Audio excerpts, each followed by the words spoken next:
안녕하십니까 치즈직 유튜브 시청자 여러분, 오늘은 김시백의 백주 괴담의 제1화 시작해보도록 하겠습니다. 네이버 카페나 블로그 하시는 분들이 너무 잘 올려주셨더라고. 여기 이 카페가 이 블로그인가? 블로그가 카 오디오 하시는 분인데 카 오디오에서 이런 걸 올리더라. 첫 번째 이야기입니다. 제가 어렸을 적 명절에 시골에 가면 저녁에 할머니를 비롯해서 아버지, 어머니, 삼촌, 이모부터 해서 둘러앉아 이야기를 하며 보냈었는데요. 한 저녁에는 무슨 이야기를 하다 주제가 공포, 미스테리로 갔는지 모르겠지만 갑자기 자신이 겪었던 일 중에 무서운 이야기를 하다가 아버지가 삼촌 보러 그 이야기를 해보라며 이야기를 시키시더라고요. 그 이야기는 삼촌이 겪었던 도깨비 이야기인데요. 도깨비가 뭐가 무섭냐고 그럴 수 있는데 전래 동화에서 내려오는 그런 도깨비는 아닌 것 같습니다. 아니, 도깨비인지도 불명확하지만 과거 할머니를 비롯해서 삼촌 등 그 시대를 살았던 사람들은 그런 것들을 도깨비로 치부하더라고요. 우선 우리 시골은 경남 합천군에서도 매우 외곽에 떨어진 시골인데요. 할머니 집에서 마루에 나와 정면을 바라보면 큰 줄기에 산맥이 보입니다. 할머니나 아버지는 어렸을 때 항상 그 산맥을 보다 보면 도깨비 불들이 날아다니는 걸 보았다고 이야기하시더라고요. 이야기의 시작은 그 산을 산묘를 위해서 할머니를 비롯하여 모든 가족들이 등산을 하고 내려올 때, 그때 이야기입니다. 명절이다 보니 산묘하고 다니면서도 술도 좀 들어간 상태였는데 멀쩡히 산을 잘 내려오던 삼촌이 갑자기 씩씩대면서 욕짓거리를 하고 빠르게 내려가더랍니다. 아버지는 쟤는 왜 저러나 하고 대수롭지 않게 생각하고 그냥 따라 내려갔는데 삼촌이 점점 더 화를 내면서 무엇인가를 쫓듯이 달려가더라고 하더라고요. 그때 할머니는 뭔가 심상치 않다는 걸 느꼈는지 삼촌을 빠르게 쫓아갔는데 삼촌은 길도 아닌 곳을 헤집고 다니면서 욕설을 짓거리며 잡히면 죽인다면서 분을 삭히지 못하고 달려나갔습니다. 그때 할머니가 소리를 버럭 지르면서 삼촌을 만류하며 나섰는데요. 그 이유가 삼촌이 달려나가려고 하는 방향 바로 앞이 절벽이었기 때문이었어요. 절벽으로 떨어지기 일보 직전에서 어떻게 정신을 차렸는지 다행히 떨어지시진 않았지만 그때 일은 삼촌은 이렇게 기억하더라고요. 산묘를 하고 내려오는 도중에 갑자기 어떤 사람 머리만 있는 형태의 존재가 떼굴떼굴 굴러오더니 자신을 교묘하게 약을 올리더라는 겁니다. 그게 희한한 게 특이하거나 이상하거나 무섭다는 느낌이 드는 게 아니라 그냥 막 바짝 약이 오른다고 합니다. 일반적으로 사람 머리만 대굴대굴 굴러다니면 무서워해야 하는 게 정상 아닌가요? 그런데 삼촌은 그게 이상하다는 점을 전혀 생각도 못하고 그냥 화가 나고 저 녀석만 쫓아가서 잡으면 죽여야겠다고 그 정도로 느낄 정도로 화가 났다고 하더라고요. 그 사람 머리 형상의 존재는 계속 떼굴떼굴 굴러다니면서 삼촌을 약올렸고 삼촌이 보았을 때는 그냥 정상적인 길을 따라서 그 존재를 쫓아갔을 뿐이었는데 막상 정신을 차리고 나니 그 길은 보이지도 않고 바로 발밑은 절벽이었다는 것이죠. 이게 거짓말 같지는 않은 게 아버지, 할머니, 할아버지, 삼촌, 고모 그 다수가 당시 목격자가 너무 많았고 다들 그 사건을 정확히 기억하기 때문이었어요. 그러나 여기까지만 들으면 그냥 술 취한 사람의 헛것 보고 저런 거 아닌가 뭐 그런 걸로 마무리가 될 수 있었는데 저는 그 이후에 TV에서 연예인들이 나와서 자신이 겪었던 무서운 일화를 소개하는 예능을 보고 깜짝 놀랐습니다.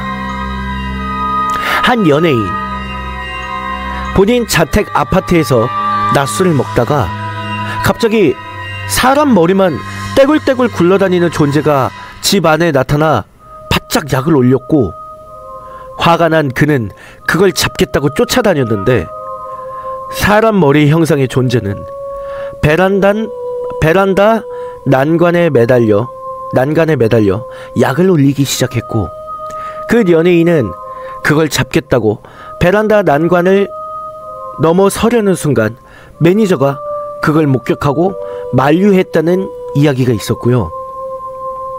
또 다른 누군가는 누군진 정확히 기억이 안 나는데 성수대교 붕괴 사건 이전에 그 다리를 차를 타고 건너가다가 다리 밑에 사람 얼굴만 있는 존재들이 온갖 곳에 떼구르르르 돌아다니고 매달려 있었으며 묘하게 약을 바짝 올리고 화가 나게 만드는 존재들을 본 적이 있었다라고 하더라고요.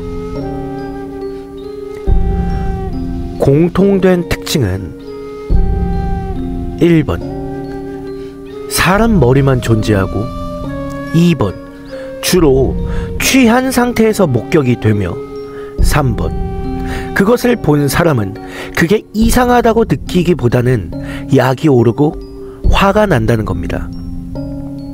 그래서 도깨비라고 취급했던 것 같긴 한데 여튼 아주 오래전에 우리 삼촌이 겪었던 일화와 비슷한 이야기가 연예인들의 목격담에서 나오고 있는 걸 보고 저는 소름이 돋았습니다. 정말 우리나라 전통 묘괴 도깨비 짓이었을까요? 끝. 나 이거 괜히 했나봐. 개 무서운데? 어떡하지? 제 참고로 겁이 많아가지고 겁이 많아가지고 무서운 걸 좋아하는데 겁이 많습니다. 이게 뭐냐면은 매운 걸 좋아하는데 매운 거 못 먹는 사람들 있잖아. 약간 그런 느낌이거든요. 항상 제가 이런 걸 설명해 드리면은 그게 뭐냐고 물어보시는 분들이 있어서 진짜 개 무서운데? 집에 혼자 있는데 사람 머리만 대구르르 돌아다니면은 근데 이게 주로 취한 상태에서 목격이 된다고 하는 거 보니까 확실히 그냥 잘못 본 거겠죠? 아마 그런 걸 거야. 그런 거야만 해. 두 번째 이야기입니다. 몇 년 전 내가 살던 마을의 촌장이 나이도 있고 이제는 무리야 라며 임기를 채우고 물러났다. 그만둔 촌장은 페미콤이 나오기도 전부터 줄곧 촌장을 해온 초창기 정권이었다.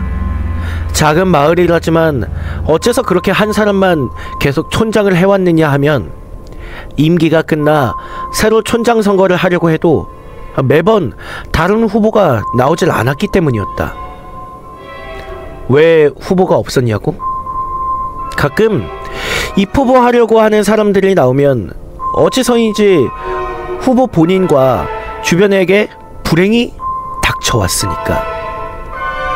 구체적으로 이야기를 해보자면 꽤 많다. 후보자 본인이 교통사고를 당해 중상 끝에 장애가 생긴 경우, 후보자의 아내가 의문의 추락사를 당하거나 행방불명이 된 경우, 지지자의 가게에 의문의 화재가 일어난 경우, 지지자의 회사에 있는 관용차 타이어가 모두 터져 있던 경우, 이것들 뿐이라면 계속 집권하고 싶은 욕심에 촌장이 야쿠자라도 고용해서 해코지를 한 거라고 여길 수 있을지 모른다. 하지만 이뿐만이 아니었다. 후보자가 많은 사람들이 보고 있는 가운데 10마리가 넘는 솔개에게 습격을 당해 중상을 입는 경우, 후보자의 집에 벼락이 떨어져 전소한 경우, 후보자의 30살 된 아들이 갑자기 미쳐서 입원을 하게 된 경우, 눈이 그리 많이 오지 않은 해에 지지자의 공장에만 딱 폭설과 폭풍이 덮쳐 말 그대로 공장이 내려앉은 경우, 할아버지는 2가지 의미로 뭔가 쉬어있는 거야 라고 말했다. 참고로 촌장으로서는 무척 우수한 사람이었다. 그의 임기 도중 마을은 리에서 읍까지 성장했고 세계적으로 유명한 기업을 유치해서 세수와 인구가 엄청나게 늘어났으니까. 요즘 비가 자주 오네요. 다들 운전 조심하세요. 끝. 네, 별 이야기 없는데? 다행이다. 이거는 막 그냥 마을 촌장을 하려고 하면은 자꾸 안 좋은 일이 일어난다, 뭐 이런 이야기였네요. 근데 여기 보니까 중간에 사람들이 보고 있는데 솔개한테 공격을 받고, 뭐였더라? 아까 막 벼락이 떨어져서 전소하고 30살 된 아들이 갑자기 미쳐서 입원하게 된 경우, 이건 좀 거시기한데? 이거는 좀 그냥 뭔가 문제가 따로 있었을 것 같긴 한데, 아무튼 위에 이거 솔개한테 습격당하는 거랑 벼락 맞는 거, 이건 좀 신기하다. 솔직히 말해도 돼요? 당연하죠.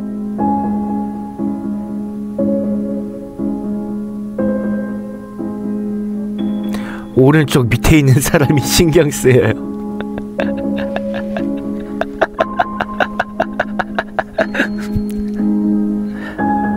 괜찮아요. 제가 아직도 사람으로 보이십니까? 이제 백주 괴담이다 보니까 저 같은 쫄보들을 위해서 어느 정도 그런 웃긴 모습을 보여야 하긴 합니다. 너무 딥하게 들어가면 안 돼. 백주 괴담의 그 세 번째 이야기. 고등학교 졸업 후 특기라고 해봐야 눈이 좋은 것 정도였던 내가 다행히 부동산 회사에 취직했다. 부동산에 대한 기본적인 이해와 민법 공부, 자격증 준비까지 여러모로 바쁜 생활을 보내고 있었다. 처음 발을 디딘 사회에서 마음이 꺾일 것 같은 적도 여러 번 있었다. 당시 사귀던 여자친구와 헤어지고 갑자기 아버지가 세상을 떠나시기도 해서 여러모로 힘겨운 생활이 이어졌다. 하지만 사람이 숨을 쉬고 일을 하고 밥을 먹으면 멋대로 시간은 흘러간다. 정신을 차리니 어느덧 입사한 지 3년 남짓 지나 있었다. 다만 아무리 일에 익숙해졌다고는 해도 피로는 일을 하는 만큼 쌓이기 마련이다.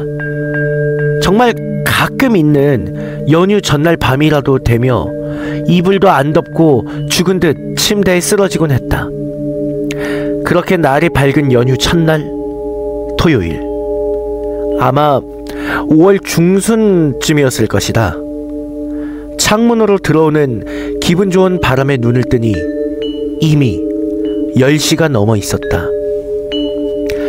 집에서 나갈 마음도, 뭘 딱히 할 마음도 들지 않았지만 멍하니 오늘은 뭘 할까 생각하고 있었다. 창밖에서 저 멀리 목소리가 들려왔다. 조금 기다리라니까. A짱! 아, 좀 기다려. 무척 즐거운 듯한 여자였네? 여자 목소리였다. 다시 가겠습니다. 여자 목소리래. 너무 남자처럼 했어. 조금 기다리라니까? 에이짱!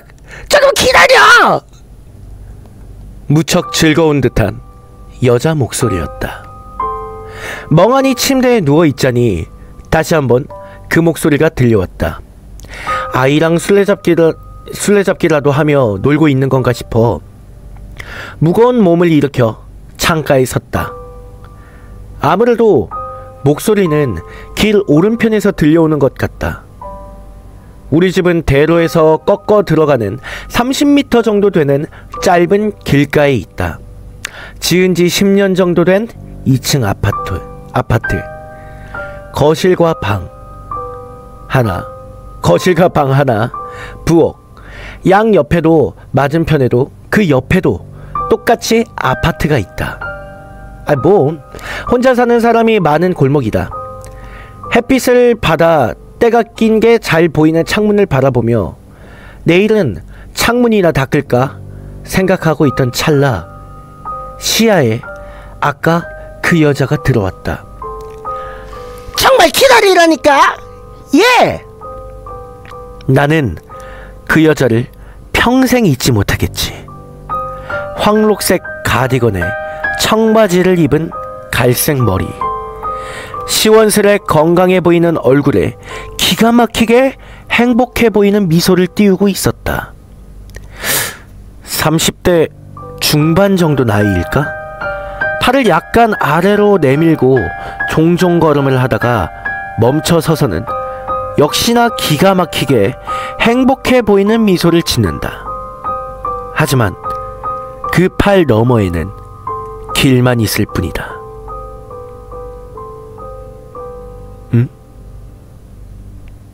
옆에서 보면 혼자 웃는 얼굴로 소란 떨며 길을 걷는 여자로 보이겠지. 아무것도 없는 공간을 뒤쫓으며 지금 생각해보면 그 나름대로 씁쓸한 이야기지만 보이겠지. 아무것도 없는 공간을 뒤쫓으며 지금 생각해보면 그 나름대로 씁쓸한 이야기지만 그걸 본 순간 나는 내 자신이 어딘가 이상해졌다고 생각했다. 너무 지쳤구나 하고. 그 여자는 그렇게 생각할 만큼 자연스러웠다. 미소도 아이를 부르는 목소리도 마치 가족 사진을 찍었는데 우연히 아이가 파인더 밖으로 뛰쳐나간 것 같은 감각이었다.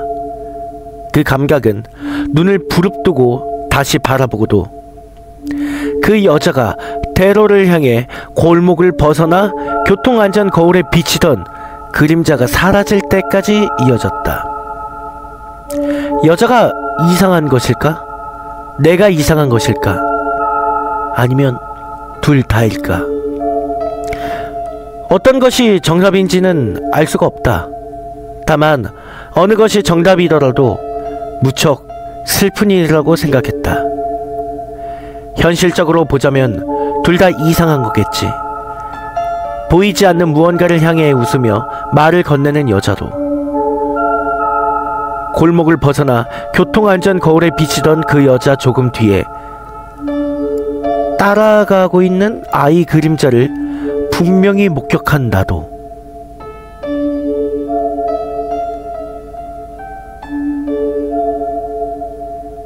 이 이야기는 여기서 끝이고 제대로 된 마무리고 뭐고 없는 데다 별로 무서운 이야기도 아닐지 모른다.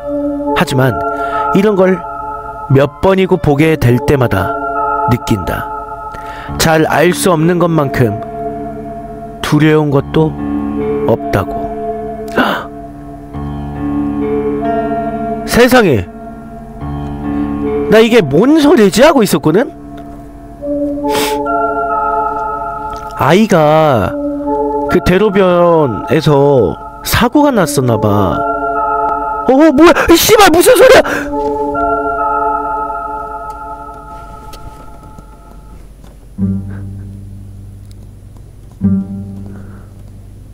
아, 저희 강아지 코 고는 소리였습니다. 아, 깜짝이야. 아니 우리 진짜 깜짝 놀랐잖아. 아니 저희 강아지가 코를 좀 심하게 골아가지고